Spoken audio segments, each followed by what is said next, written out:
Jaya Gopi Janavallabha Girivaradhari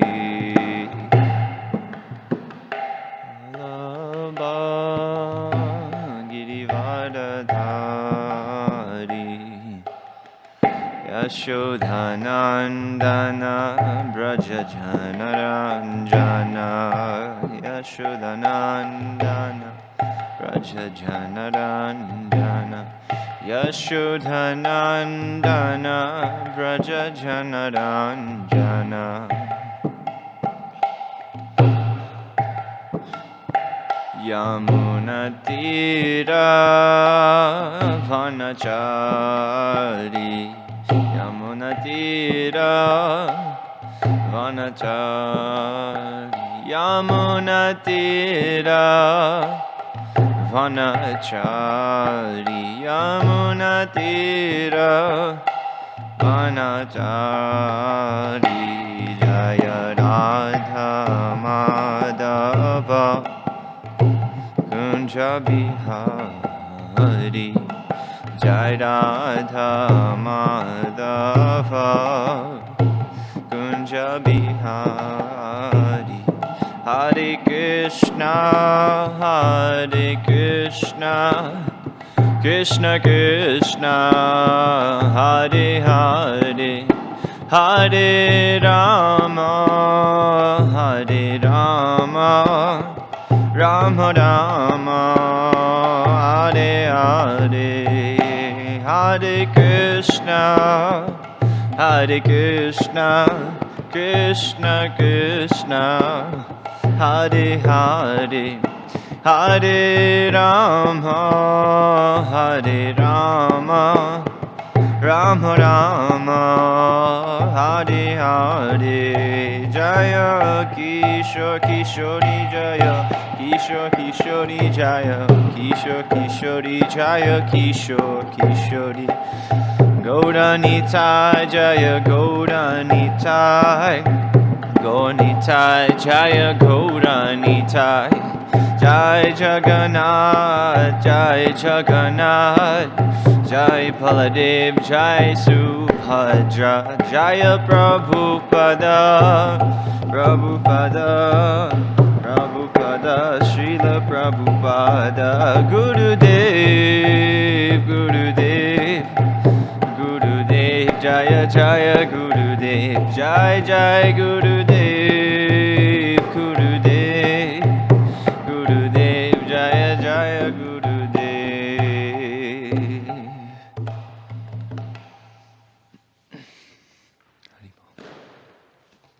Jayam Vishnupad Paramahamsa Parivrajacharya Ashtotadashata Shri Srimad His Divine Grace A.C. Bhaktivedanta Swami Srila Prabhupada Ki Jai Shri Kishore Kishori Ki Jai Jagannath Baladev Subhadra Maharani Ki Jai Shri Gauranitai Ki Jai Srila Prabhupada Ki Jai Vaishnav Bhaktivinoda Ki Jai.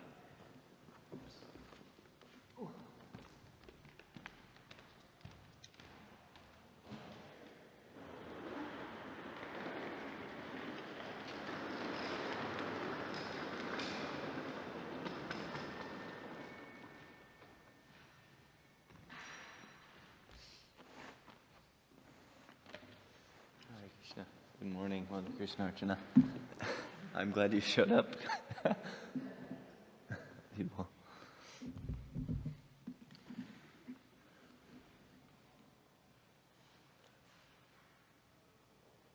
I thought maybe it's going to be one of those preaching to the four walls classes Prabhupada spoke so much about. Oh yeah. Yeah. Om Namo Bhagavate Vasudevaya. Om Namo Bhagavate Vasudevaya. Om Namo Bhagavate Vasudevaya. Narayanam namaskritya naram chaiva narottamam devim saraswatim vyasam tato jayam mudirayet nashtaprayeshu bhadreshu nityam bhagavata sevaya bhagavati uttama shloke bhaktir bhavati naishtiki Krishne swadhamopagate dharma jnana divisaha kalo nashtadrisham esha puranarko dunodita sada sevya Srimad Bhagavati Katha yasya shravanamatrena harishchitam samashayet paramananda pataya premavashaksharayate sarvada sarvasevyaya Shri Krishnaya namostume. So, let's see. We are continuing the chapter entitled The Brahman's Wives Blessed, and we're reading texts 27 and 28 today.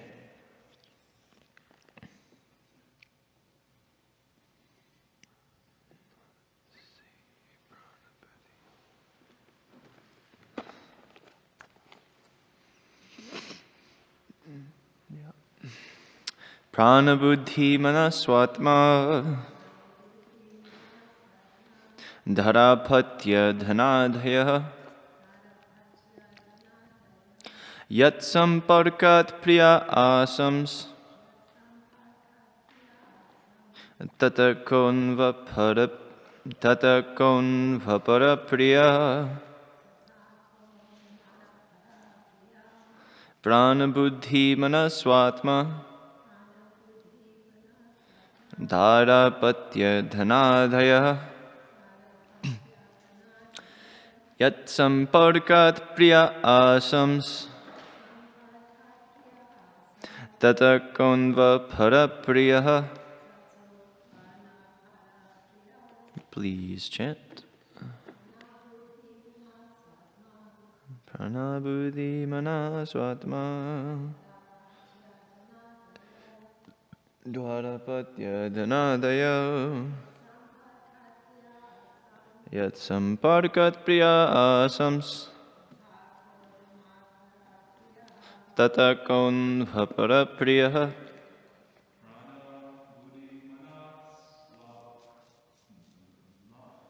Prana buddhi manaswatma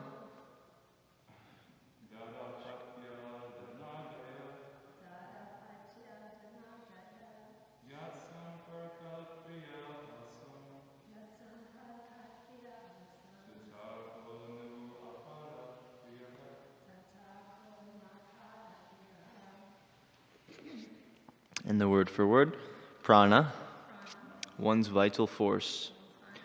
Buddhi, intelligence. Manaha, mind. Swa, relatives. Atma, body. Dara, wife. Apatya, children. Dhana, wealth. Adayaha, and so forth. Yat, with which. Self. Samparkat, because of contact. Priyaha, dear. Asan, have become. Tata, then that. Kaha, what. Nu, indeed. Aparaha, other. Priyaha, dear object. In the translation, it is only by contact with the self that one's vital breath, intelligence, mind, friends, body, wife, children, wealth, and so on are dear. Therefore, what object can possibly be more dear than one's own self? In the purport by the disciples of Srila Prabhupada, His Divine Grace, A.C. Bhaktivedanta Swami, Srila Prabhupada Ki Jai. The word yat samparkat in this verse refers to contact with the individual self and ultimately with the Supreme Self, the Lord, who is the origin of the individual living being. By developing Krishna consciousness, one automatically becomes self-realized, and thus one's vital strength, intelligence, mind, relatives, body, family, and wealth all become enhanced and brilliant by the central influence of Krishna consciousness. This happens because Krishna consciousness is the optimum efficient conjunction of the individual self, who is pure consciousness, with the Supreme Self and Supreme Consciousness, Krishna. And I'll just read verse 28. Tadya tadeva yajanam patayo vo dujataya swasatram parayishyanti yushmabir grihamedinaha. You should thus return to the sacrificial arena, because your husbands, the learned brahmanas, are householders and need your assistance to finish their respective sacrifices. Om Jnanatimirandasya Jnananjana Shalakaya Chakshurunmilitam Yena Tasmai Shri Gunave Namaha Mukam Karoti Vachalam Pangum Longayate Girim Yat Kripam Tamaham Vande Shri Gurum Dinataranam Shri Chaitanya Manobhishtam Stapitam Yena Bhutale Swayam Rupa Kadamayam Dadati Swapadantikam Namo Mahavadanyaya Krishna Prema Pradayate Krishnaya Krishna Chaitanya Namni Gaura Tushe Namaha. Hey Krishna Karuna Sindhu Dinabandha Jagatpate Gopesha Gopika Kanta Radha Kanta Namostute Tapta Kanchana Gaudhangi Radhe Vrindavaneshwari Vrishabhanu Sate Devi Pranamami Hari Priye Vanchakalpatarubhyascha Kripasindhu Bevacha Patitanam Pavanebhyo Vaishnavebhyo Namo Namaha Namo Om Vishnupadaya Krishna Prashtaya Bhutale Srimate Bhaktivedanta Swami Niti Namine Namaste Saraswate Deve Gauravani Pracharine Nirvishesha Shunyavadi Paschatya Deshatarine Jai Shri Krishna Chaitanya Prabhu Nityananda Shri Advaita Gadadhara Shrivas Adi Gaura Bhakta Vrinda Hare Krishna Krishna Krishna Hare Hare Hare Rama Rama Rama Hare Hare.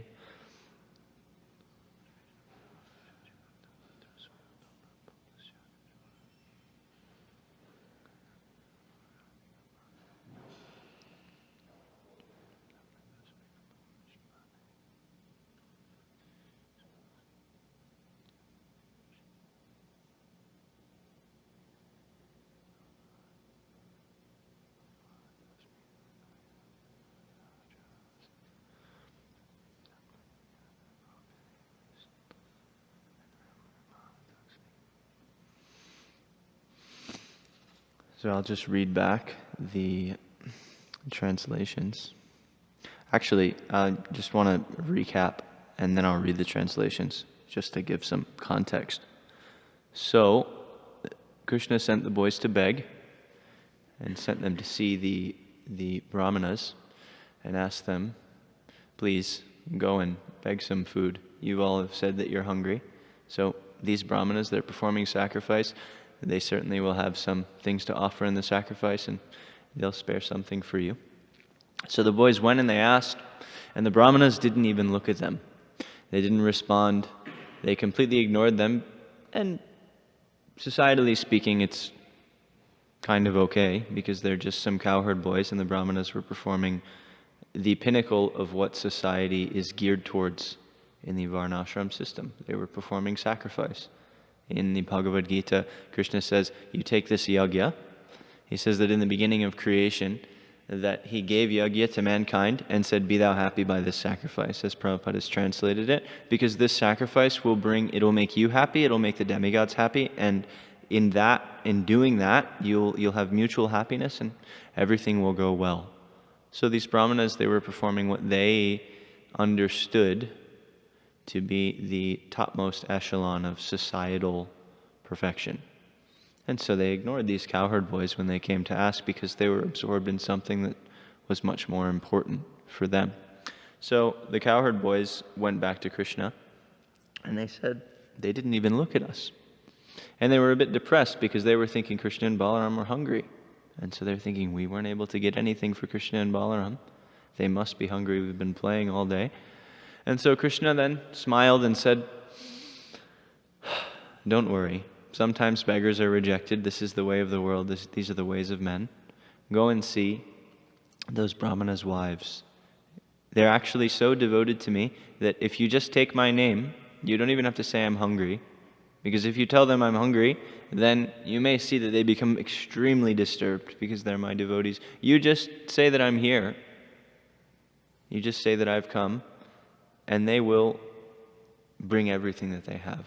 They will immediately drop whatever they're doing, and they'll come. And so the cowherd boys, they went to the Brahmins' wives, and they said, Krishna and Balaram have arrived. We've been going around Vraj, and now we're here. They're just in the forest outside of your house, nearby. And you should go see them. And then the cowherd boys, even though Krishna said, don't tell them, they said, they're hungry. Do you have anything? Do you have anything to feed them? And so the Brahmanas' wives, they dropped everything, and they ran. Their families tried to stop them, their brothers, their sisters, their husbands, their mothers, their fathers. They all tried to, what are you doing? You can't leave. What are you're taking the food that's meant for the yajna. What are you doing? They tried to stop them. And so it was to no avail. They weren't able to stop them.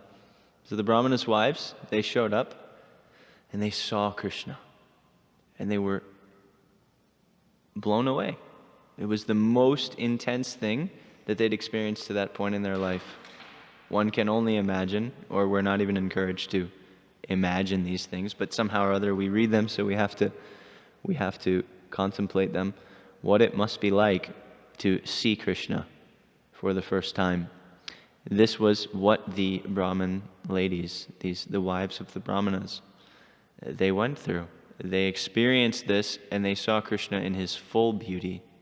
And as Mother Krishnarchana, as you explained to us the other day, there was this beautiful exchange, this nonverbal exchange that went on. Krishna was holding a lotus flower, and he was twirling the lotus flower as if to say,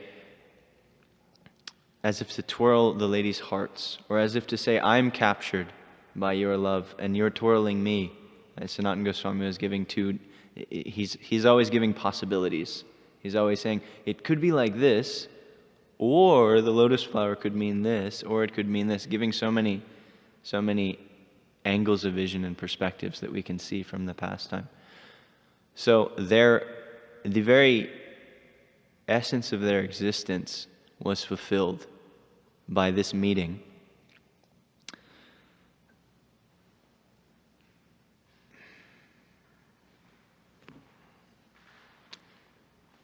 And in that, because it was quite a fleeting experience. I mean, they just met very quickly. All the cowherd boys were there. Krishna speaks these verses. So I'll just read back the two translations here. It is only by contact with the self that one's vital breath, intelligence, mind, friends, body, wife, children, wealth, and so on are dear.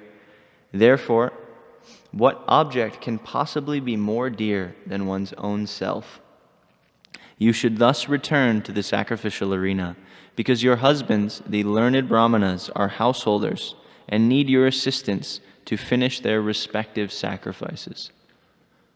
So, we can only imagine how devastating this must have been for the wives of the Brahmanas. Because here they are, they're on the precipice of the highest, most wonderful thing in all of existence. They're seeing Krishna. Every sadhaka in the universe is chanting, reading, praying, oh Krishna, please give me your darshan. Let me see Krishna. Ultimately, that's why we start this path. I want to see Krishna. I want to see God. I want to know the absolute truth. And here they are, and they've seen the absolute truth. They're seeing the absolute truth. He's playing with them. He's twirling this lotus flower. Everything is there. And what does he say? 5 minutes, 10 minutes in, okay, you can go home now. Goodbye. He says, please leave. Go back to where you came from. This must be devastating. It must be devastating for these ladies. And also, it brings a philosophical question. How? How is it that Krishna could send them back? It doesn't really make sense if we look at it from the outside. Because we hear from many places that Krishna is completely controlled by the love of his devotees. He's controlled by prema. As one of the pastimes that our Jai Baladev, that you really like to quote, this interaction between Ambarish Maharaj and Durvasa Muni. The reason that Durvasa Muni was not able to be forgiven for his offense by Vishnu, when he went to Vishnu, because he knew the tattva, he knew the siddhanta, or so he thought. And he went and he said, your holy name can save anyone from hell. Your holy name is the most glorious thing. You yourself, you are the ultimate purifying object. You can do anything. You please save me. I'm being licked by the flames of your chakra. It's chasing me through all the universes. It's chasing me around the universe. You please help me. Please help me, Lord. And Lord Vishnu smiles. And he says this verse. He says, what's the first line? My brain isn't working today. Aham bhakta paradino hyasvatantra iva dvija sadhu grasta hridaya bhaktar bhakta janapriya. He says, Durvasa Muni, aham bhakta paradino, I am completely controlled by my devotees. Hyasvatantra iva dvija. Actually, O Brahmana, I'm not in control of my own self. I don't have any jurisdiction over what I do. The Vedas glorify me as swatantra, as self-controlled, but I'm aswatantra. When it comes to my devotees, you have to know this higher tattva. My devotees have complete control over me. Indeed, sadhu grasta hridayo, they have captured me in their hearts. I can't go anywhere. I can't do anything if my devotee doesn't want me to do it. Bhaktar bhakta janapriya, you should worship my devotee. Because actually, what to speak of my devotees being dear to me, those who worship my devotees are dear to me. Elsewhere, in the Adi Purana, Krishna tells Arjuna, actually those who worship me, they're not my devotees. Those who worship my devotees are my devotees. If you worship me, you may get something, and I'll give you something. He says in the 5th canto, Muktim dadati karichitsmana bhakti yoga. I give mukti, I give bhukti, you can have enjoyment, you can even have liberation, but I don't give bhakti. Krishna doesn't give bhakti to those who worship him. He gives bhakti through his devotees.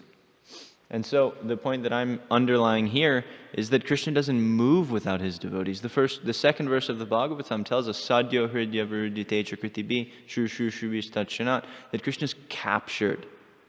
Hrit avarudite, in the heart, he's completely captured by the love of his devotees, particularly those who are expert, those who are deep. They have prema, our acharyas explain. He's captured in their heart completely. He can't move. Bilva Mangal Thakur has also told us so many poetic things about this, how he's taunting Krishna. He's saying, you escaped me, you may have left my hand, but you try to get out of my heart.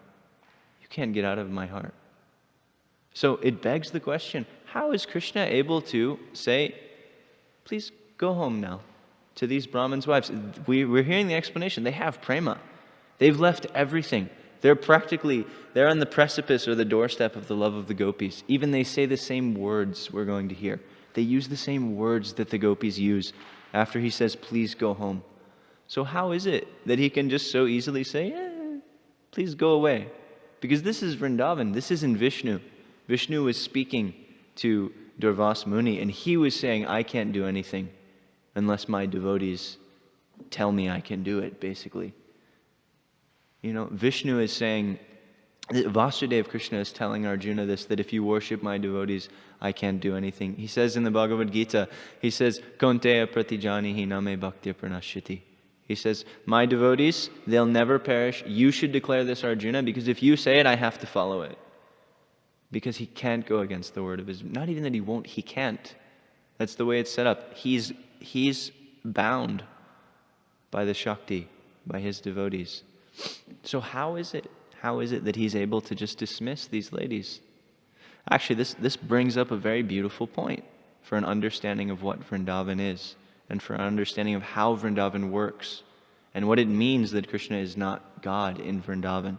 He's ontologically God, because he's always God. No one can be the supreme person but Krishna. But for all intents and purposes, he's completely relinquished that position, because that's the only way he can be absorbed in Vrindavan. He can't be absorbed in Vrindavan. If he's the controller of Vrindavan, pulling all the puppet strings and making everything happen, and then there's no rasa. The entire point of Vrindavan is for Krishna to be able to exchange rasa with his devotees, which means there must be an even playing field. They must think he's just a beautiful boy, and he must think that he's one of them, and that they're better than him at some times, and he wins, but it's not, I'm God, and you're doing this to serve me. That's Vaikuntha. That's Ayodhya has less than Vaikuntha, and Dwarka has less than Ayodhya, and Mathura has less than Dwarka. But Vrindavan, it's even. There's nothing there. But how is it that this works? Our acharyas, they explain in this pastime that actually, even though this principle was there, they specifically say that Krishna is dominated by the love of his devotees. Prema means Krishna doesn't have free will anymore. He does what his devotees like. Even though that's there, because the atmosphere of Vrindavan is meant to increase rasa at all times. Because that's the nature of Sat, Chit, and Ananda, of everything being wonderful all the time and being amazing. The nature of that is that there's only one goal, actually, and that's just to increase, just to make the pleasure and the happiness between everyone that's sharing that, particularly everyone in a relationship with Krishna, higher and higher and higher. There can be no other goal, because there's nothing to fight against. There are no problems. Everything's in perfect harmony. So it's just, let's make it better. Let's make it better. And that's what they do into infinity. And so in order to accomplish this, because again, Krishna can't do it himself. Because if he did it himself, and if he was pulling all the strings, he wouldn't be able to be in it. He wouldn't be able to be enjoying it. So he employs his Shaktis, particularly in this case his Leela Shakti, to make those decisions for him, to make those calls for him.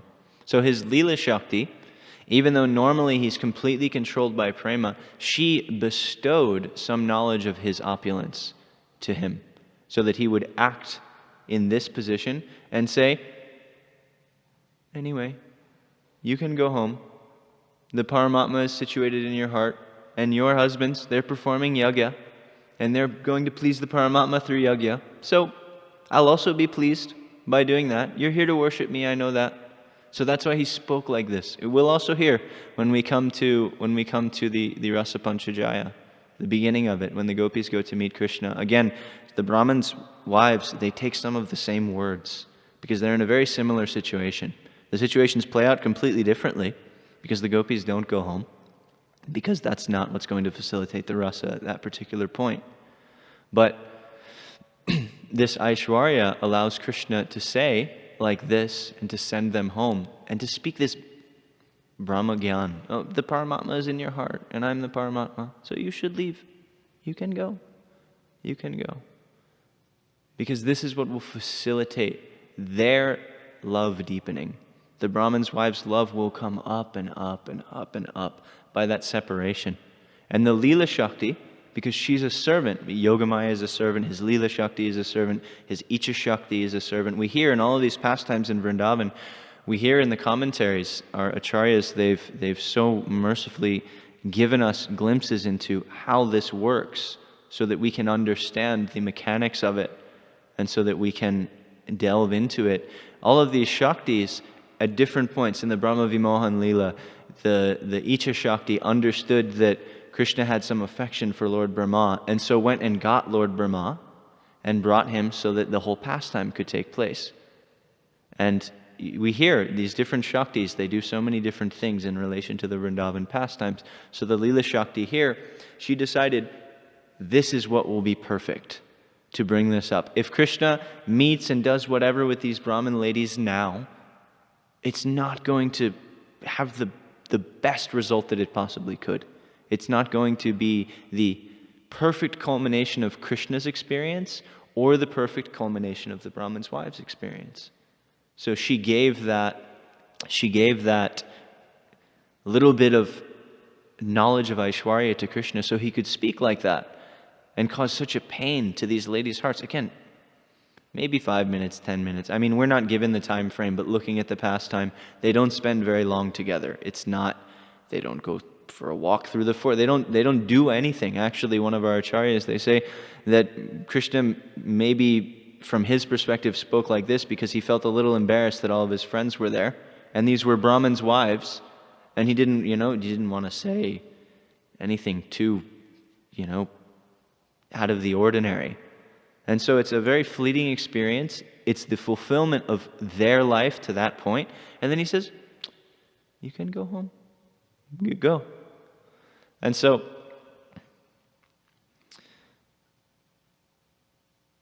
this brings me to the next point, that because the Leela Shakti and all of Krishna's Shaktis and the entire atmosphere of Vrindavan's desire is to facilitate the love of Krishna between his devotees, is to facilitate the ever-increasing ocean of rasa, the churning of that ocean, making the waves bigger and bigger and bigger. Because that's the case, we get a glimpse of how that works, and we get a glimpse of how that's going to work for sadhakas also. We get a glimpse for how that's not only in play for perfect devotees, but it's also in play for everyone who's walking on the path of bhakti. This churning that is going on, especially when one traverses their way into what we could call as spiritual life that's based on positive impetuses. Prabhupada said at one point, and forgive me, I couldn't find the reference, so maybe it's not a Prabhupada said, but I distinctly remember hearing that Prabhupada said this, that at one point, in the beginning, one is running away from Maya. But at a certain point in a sadhaka's life, one starts to run towards Krishna. So we get a bit of a dichotomy. As Krishna has explained in the Bhagavad Gita, there are 4 types of people that generally take his shelter. There's the arti, the jigyasu, and the jnani. So the arti and the artarti, one who is distressed, one who wants money, the jigyasu, one who's a little curious, and the jnani is one who actually knows. The first 2, they're considered quite inferior because usually once their desires are fulfilled, they lose a little bit of enthusiasm. Because their faith is based on negative impetus. It's based on running away from something else. It's based on fleeing from, as Durvas Muni was running away from the flames of the chakra licking him in the back. It's based on that, but once it goes away, maybe we just, okay, now things are okay. There's no real positive impetus.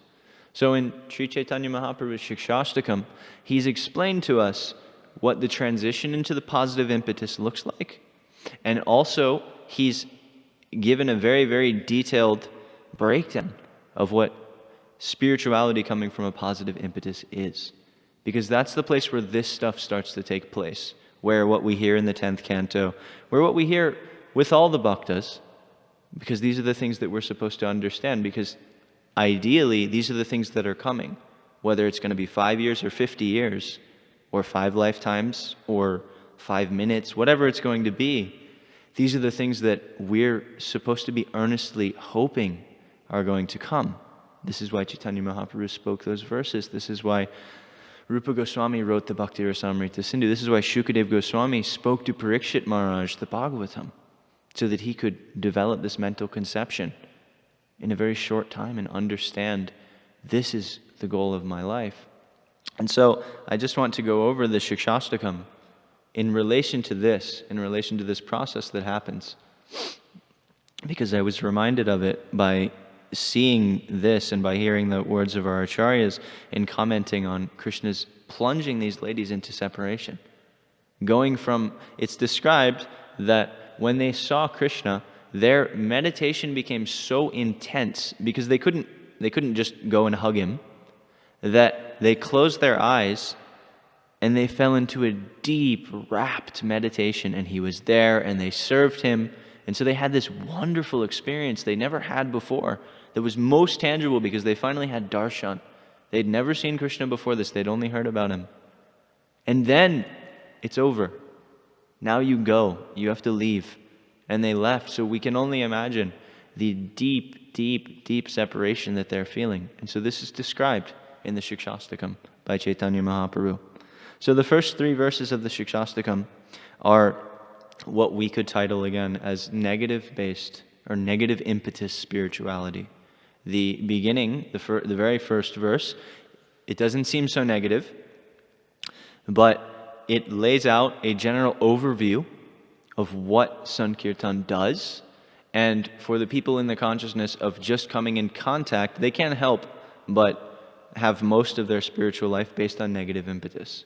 Because of a lack of knowledge, you're generally running away from what you've experienced. Unless you're a jnani, which there are very few of, and they're only growing to be fewer and fewer and fewer in Kali Yuga, because jnani classically means I studied the Vedas, and through Vedic conclusion I understand Krishna is God, and that I should surrender to him. So I personally have never met anyone like that. Maybe in India you find that here and there. Generally, even in India, it's pretty rare. You usually just find people that say, oh yes, I am knowing Krishna and I love Krishna and he is Bhagavan, but they don't really know. They have no idea. If somebody comes along with a little more logic and a better opinion, they can easily also say, yes, Krishna is the same as Shiva, and ultimately everyone is Bhagavan, and I'm also Bhagavan. You get these kind of mixes. So jnanis are very rare. Generally, we see this negative impetus spirituality in the beginning because we can't help but run away from the suffering that's out there. It's getting worse and worse and worse. So the Shikshastakam, the first verse, lays out all of the benefits just to help somebody see that this will be much better than that. You're experiencing that, you're experiencing depression and suffering and sadness and everything is falling apart. Well, look at this. It's going to be an ocean that's ever increasing, and at every step it's going to be nectar, and it's going to completely clean the soul, and it's going to clean your heart, and the lotus, I don't even know what that means. The lotus of your heart will bloom in the moonlight of Sankirtan. For somebody who just begins, that sounds really wonderful, but I don't know what it means. It's very compelling though. And then the second verse, it's abjectly miserable. Chaitanya Mahaprabhu is saying, oh, even though all of the things that you just said about the chanting of the holy name, they're supposed to take place, not one of them has happened to me because I'm such an offender. This is what Chaitanya Mahaprabhu is saying. He's saying there are no rules, there's no time, you're super merciful, but because I'm an offender, I can't even taste a drop. I can't get anything from that. This is what Chaitanya Mahaprabhu is saying. So it's negative impetus spirituality. It's still this lamentation that for somebody on a higher level, it's not a negative impetus thing, but this is describing the progress that a sadhaka has. This verse is likened, the second verse is likened to an archana vritti. And then the third verse, this famous verse that we say every morning here, Trinadapi sunichena tarodivasa hishnuna amanina manadena kirtaniya sadahari. Still, it's an injunction. It's nishta. It implies that, okay, I understand that if I want to get away from all of that, and I want to move towards this person, or this concept really, of Krishna, that I'm slowly beginning to come to some understanding of, then I have to refrain from these things. I have to stop being proud. I have to stop treating other people badly. I have to become humble. I have to become tolerant. I have to give respect, and I have to stop desiring respect. And in this way, I'll be able to chant with some attention. I'll be able to make this the goal of my life. So these 3 verses, they give us negative impetus spirituality. But then, the bulk of the verses, the next 5, Chaitanya Mahaprabhu gives us a very, very wonderful, in-depth breakdown of what it means to walk on the path of positive impetus spirituality. So, in the 4th verse, we hear that this is likened to ruchi. Because after being fixed for some time, one actually gains some experience of what the practice of bhakti actually is. Of, we could say, swarup siddha bhakti.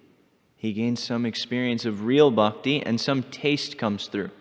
He touches ruchi. And so naturally, when you taste something that's very, very wonderful, as Krishna says in the Bhagavad Gita, I always lose this verse. It's such a simple verse. Param dushva nivartante. He says, after you taste something higher, then you can give up things that are lower. So once one gets a little drop of ruchi, Once one gets some experience, then comes nadanam najanam nasundanim kavitam va jagadisha kamaye mama janmani janmani shware bhavatar bhakti rahai tukitvaye. Oh Krishna, the only thing I want, I don't want wealth, I don't want women, I don't want men if I'm a girl, I don't want to be learned in the scriptures, I don't care for any of these things, I don't want followers, I just want you, and I want to do bhakti all the time. Because one realizes that, wow, this is a really wonderful thing. One gets a little ruchi. Positive impetus spirituality. And so then, in the next verse, because after getting some taste, just like somebody who has any habit, eventually what you have isn't enough. And you want more. And so asakti, which is the next step, is likened to an addiction. Because the classic symptom of somebody who's addicted to something is that what they have is no longer enough and they need more and more and more. And this meets with the frustration of not being able to have more, because Krishna actually organizes it that way. So a sadhaka can long to have him, because this longing is the thing that actually purifies the soul. This longing is the thing that actually removes all of the inebrieties in the heart and helps one to become pure enough to actually move to the higher stages of bhakti. So when one is at asakti, one thinks like this: Oh Krishna, Ai Nanda Tanuja Kinkaram. Oh son of Maharaj Nanda, you please pick me up, make me, it's anything. You give me anything. I have no right to ask you for anything, but please give me the smallest position you possibly can, but give me a position.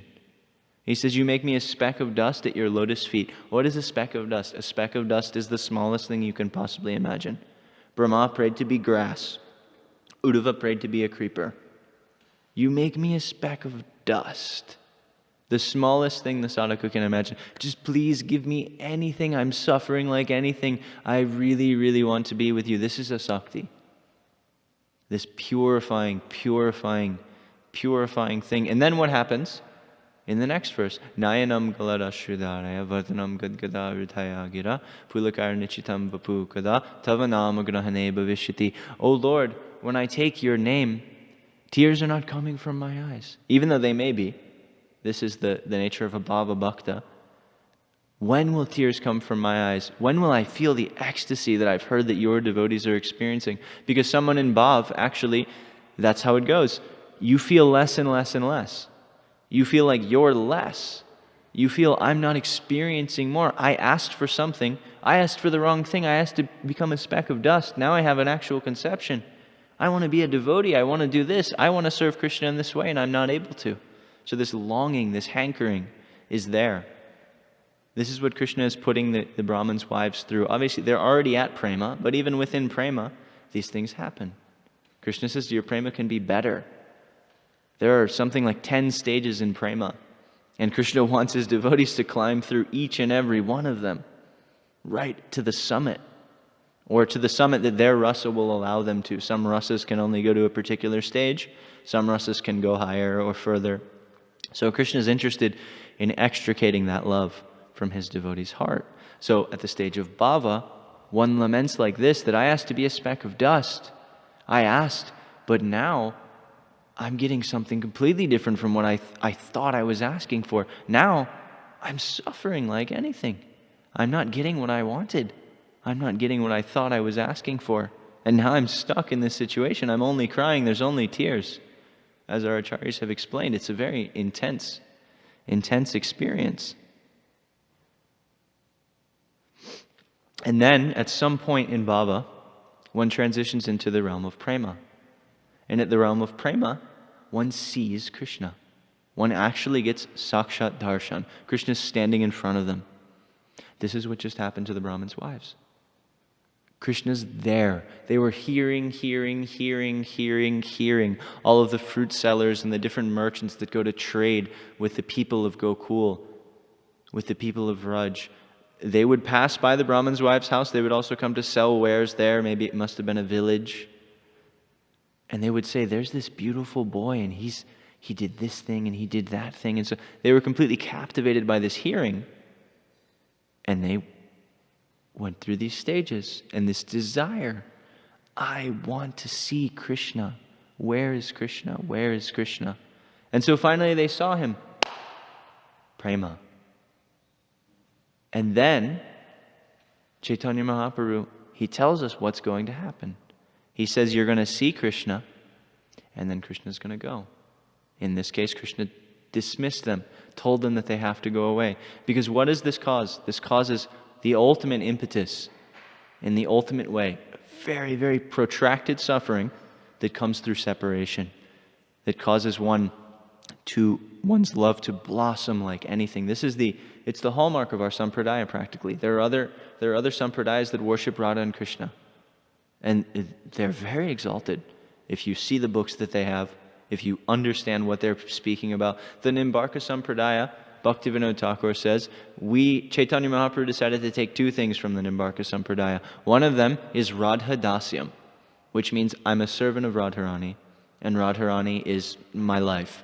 And the other one is to follow exclusively in the footsteps of the gopis. So these two things are very, very, very high. Many devotees in our movement, if you tell them that, they'll say, okay, so what's the difference between our sampradaya and their sampradaya? It's the same thing. But the difference between the two sampradayas and the shining gem that the Gaudiya Sampradaya of Chaitanya Mahaprabhu has come to give is an understanding of what separation is, of viraha bhav, and how it plays as the ultimate stimulant for love to increase.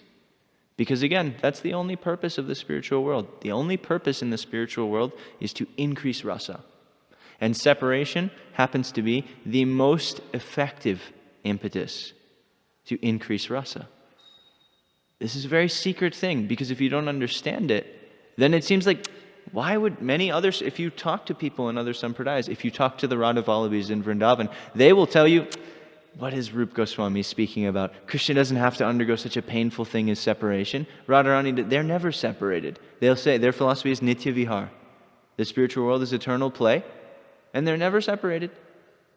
What's the question of this separation? They'll curl their lips at it. They'll say, it's so distasteful what you're speaking about. You're explaining, Radharani has to go through all of these things. His devotees have to go through all of these. The Vrajvasis have to go through this horrible separation. This is what they'll say. Because this is the knowledge that they have access to. And what they're saying is true for what they're going to enter into. Because there are many, many different realms. There are many different aspects of Goloka Vrindavan.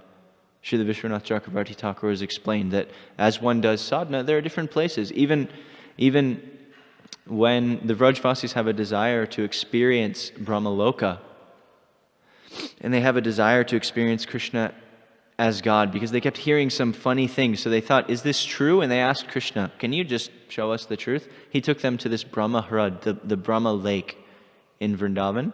And they took bath there, and they came out, and they saw Krishna standing there, still in Goloka Vrindavan, but it was a different Goloka Vrindavan. The Vedas were there, they were singing his glories, and the Vrajvasis thought, wow, this is amazing. And then they thought, wait, why is it my heart feels wrong? I'm not able to approach Krishna. I'm not able to go, he's my son, but somehow I'm not able to go to him and pat his head, and I'm not able to be with him. So there are different manifestations of Vrindavan. And depending on the way you worship Krishna, the way you worship Radharani, the way you worship Vrindavan, the Sri Vaishnavas, they also worship Krishna playing a flute. But they're not going to the same place. They're not going to enter into the realm that Rupa Goswami has given. They're not going to enter into that area of Vrindavan, which is our goal. So this separation is very important to understand. It's the hallmark of our philosophy. It's the Chaitanya Charitamrita, which Prabhupada didn't finish the Bhagavatam so he could give to us, which we should really understand the importance of that. He did not finish the Bhagavatam. He didn't write an extensive commentary on the 10th canto of the Bhagavatam, because he knew how important it was that we get the distilled essence of Gaudiya philosophy which comes through the Chaitanya Charitamrita.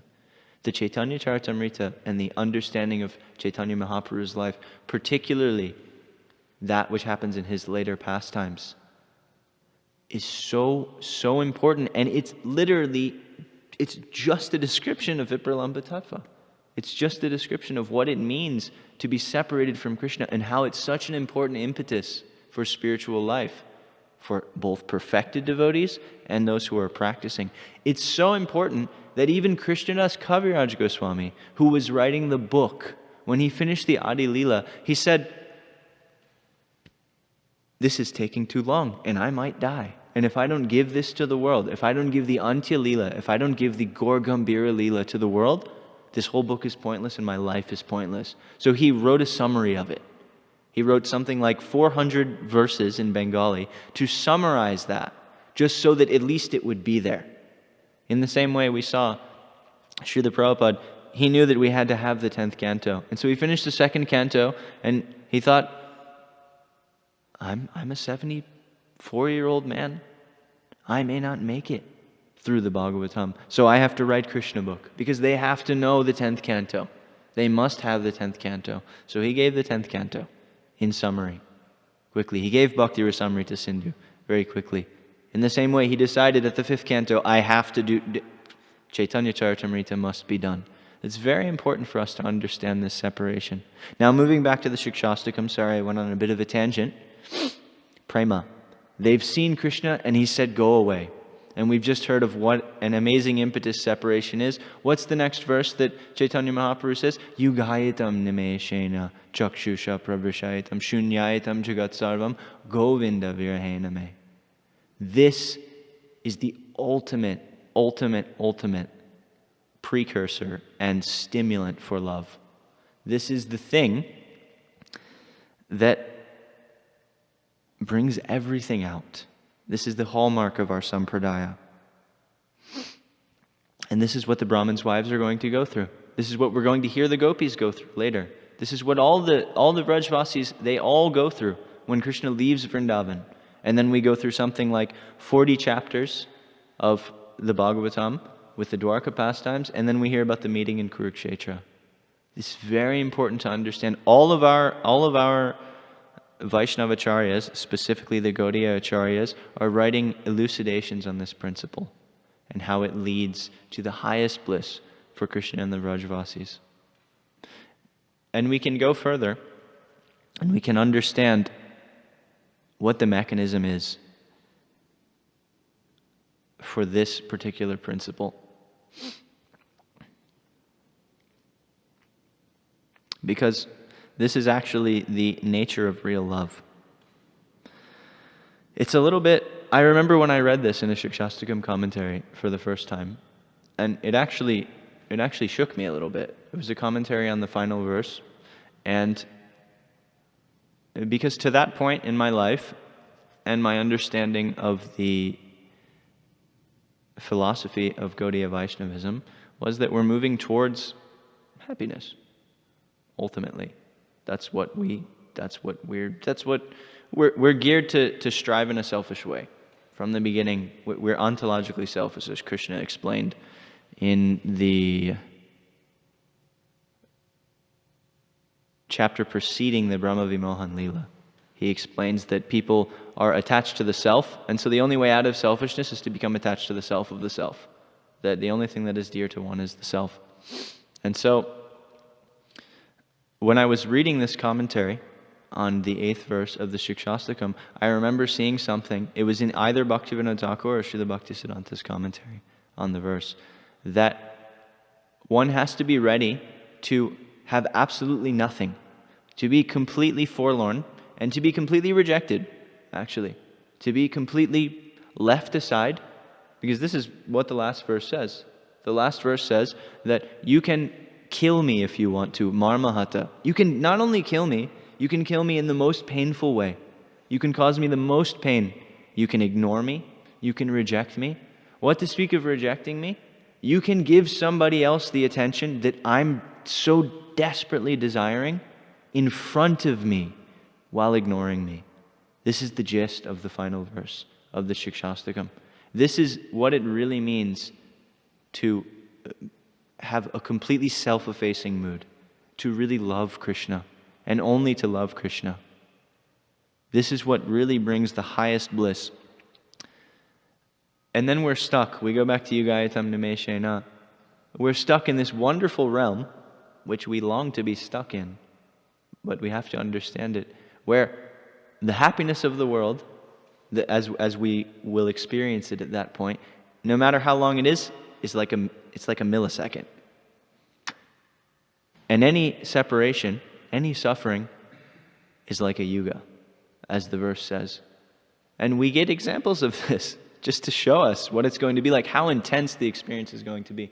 Now, there should be a footnote here that separation is also an intensely amazing experience, which one has to understand through reading Chaitanya Charitamrita, undoubtedly, because that's where it's very much elucidated. Srila Prabhupada has explained it to us.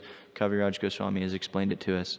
Ramananda Roy and Swarup Damodar Goswamis have explained it to us there. Separation is also very, very sweet.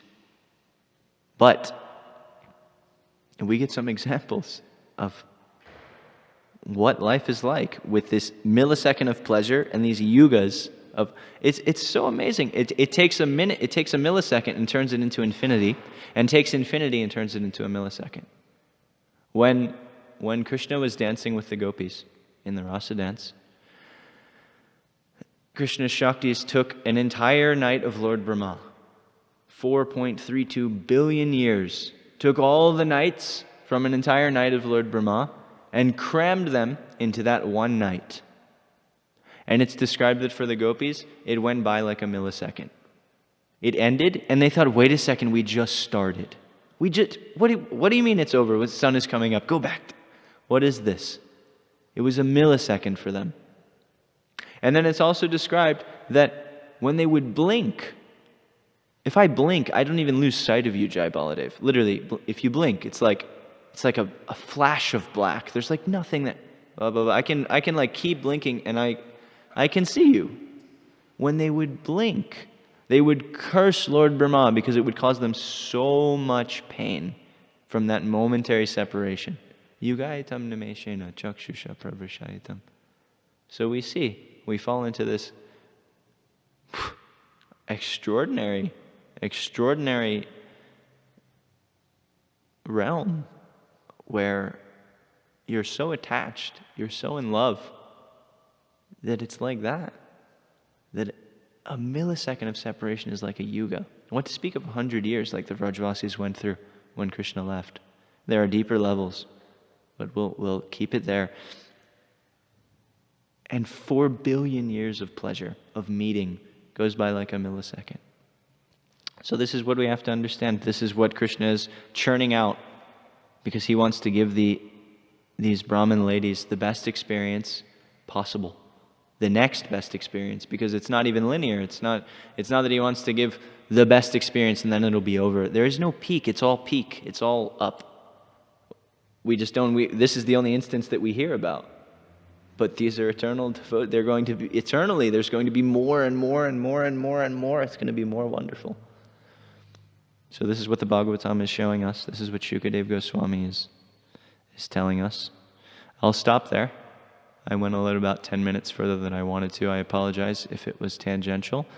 If there were any faults, please forgive me. And if there was anything nice, know that it's not mine. It's coming from my Guru and my Guru Janas. Please, if there are any comments or questions or corrections.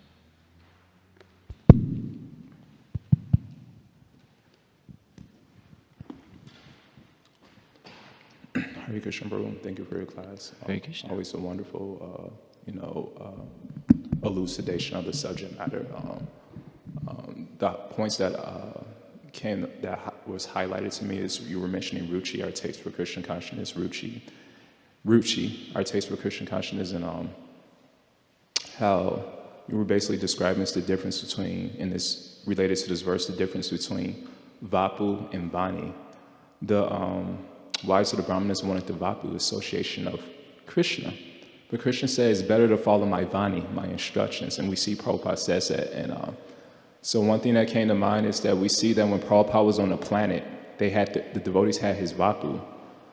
And when he left the planet, we see that there's so many problems that took place because, it was harder to, follow the Vani, the instructions. And so we see regarding Ruchi, one thing, maybe I'll share something with you, somebody that's a source of inspiration for you is my brother. One thing I appreciate it.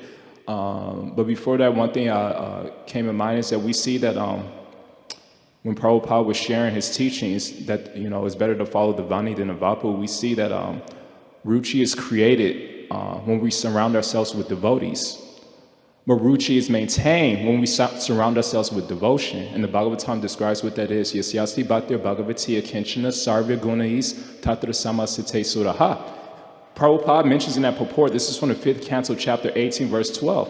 He describes what we surround ourselves with. We shouldn't surround ourselves with people, because surrounding ourselves with people is outside our control. What does he say? We should surround ourselves with principles, the 26 qualities of devotee, because that's inside our control. Chanakya Panita, he says a good quote. He says, truth is my mother. Realized knowledge is my father. Compassion is my brother. And forgiveness is my son. These are my kinsmen. And so we see that. So I'll just mention one story, since my brother is an inspiration for you, and I'll share why he's one of my greatest inspirations in Krishna consciousness regarding this point. So long story. My brother was, throughout obviously, since you live in a temple, that sometimes it goes up and down with association, especially Bhagavatam class. So one day my brother was giving a Gita class, and for whatever reason, none of the devotees were there. And so nobody was there literally. And he was getting a Gita class expressing just as much ruchi as if tons of people were there. So when somebody walked in while he was giving Gita class, the person looked completely confused and bewildered. He was looking around and says, who is he talking to?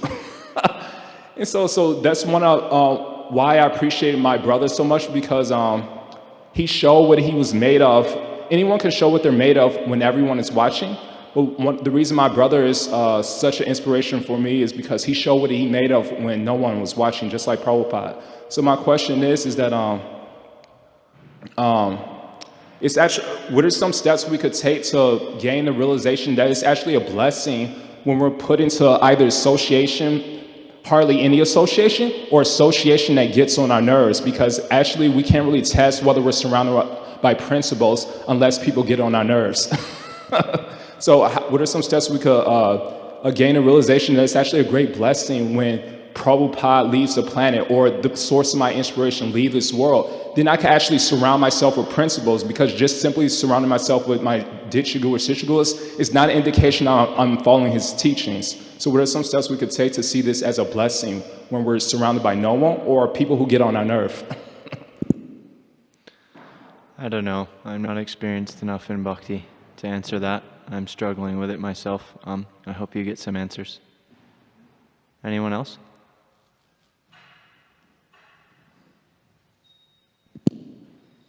All right. Srimad Bhagavatam ki jai. Shri Shri Kishore Kishori ki jai. Jagannath Baladev Subhadra Maharani ki jai. Shri Shri Gaur Nitai ki jai. Shri Prabhupada ki jai. Vaishnav Bhakta Vrinda ki jai.